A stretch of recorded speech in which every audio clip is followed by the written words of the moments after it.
असा एकदम मस्त गुबगुबीत माझ्या पद्धतीने पनीर पराठा तुम्ही एकदा नक्की बनवून बघा. खाल्ल्यानंतर खरंच चव विसरणार नाही बरं का. एक नंबर पराठा तयार होतो. सुरुवातीला काय करायचं याच्यासाठी, इथे मी पनीर घेतले, पनीरचा 1 क्यूब. आता साधारणतः 100 ते 150 ग्रॅम पनीर आहे. मस्त छान असं किसून घेतले किसणीने. चुरून न घेता बारक्या किसणीने किसून घ्या.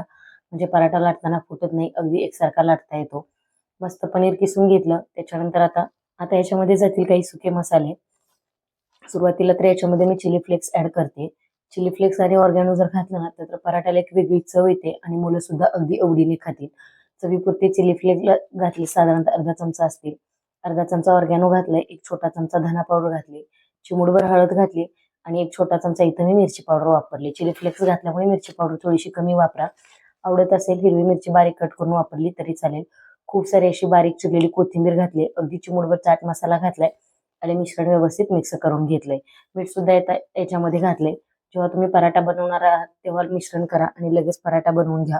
अगोदर जर मिश्रण करून ठेवलं तर त्या मिश्रणाला पाणी सुटतं आणि पराठा व्यवस्थित लाटता येत नाही. आता मस्त असं चपातीच्या आकाराचा एक उंडा घेतलाय, त्याची छोटीशी पुरी लाटून घेतली आणि जे सारण होतं त्याच्यामधलं निम्म सारण याच्यामध्ये घातलंय. वरून थोडंसं पीठ घालायचं आणि उंडा जो आहे तो पॅक करून घ्यायचा, म्हणजे त्याचं तोंड बंद करून घ्यायचं. भरपूर सारण घालायचं म्हणजे पराठा खाताना एकदम टेस्टी लागतो. त्याच्यासोबत कुठली चटणी किंवा दही नसेल तरी सुद्धा अप्रतिम चव लागते. कांदा वगैरे पाहिजे असेल तरी सुद्धा तुम्ही याच्यामध्ये ऍड करू शकता. कांदा घातल्यामुळे पराठा फुटतो म्हणून मी इथं नाही ऍड केला. आता तुम्ही कसाही लाटा, पराठा अजिबात फुटणार नाही. आणि पनीर पराठा जेव्हा तुम्ही बनवता तेव्हा थोडासा गुबगुबीत ठेवायचा. फार असा पातळ करायचा नाहीये, किंवा पातळ लाटला तर त्याच्यातलं सारण बाहेर येतं. आणि मस्त असा पराठा लाटून तयार झालाय आणि तुम्ही बघू शकता अगदी कडेपर्यंत याचं सारण गेले.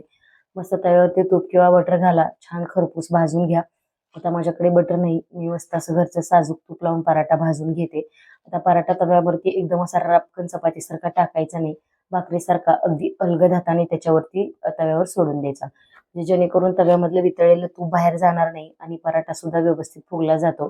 त्याला अशा फोड्या वगैरे अजिबात येत नाहीत. आणि असा टम्म फुगतो ना तर तुम्ही बघा एक नंबर पराठा तयार होतो.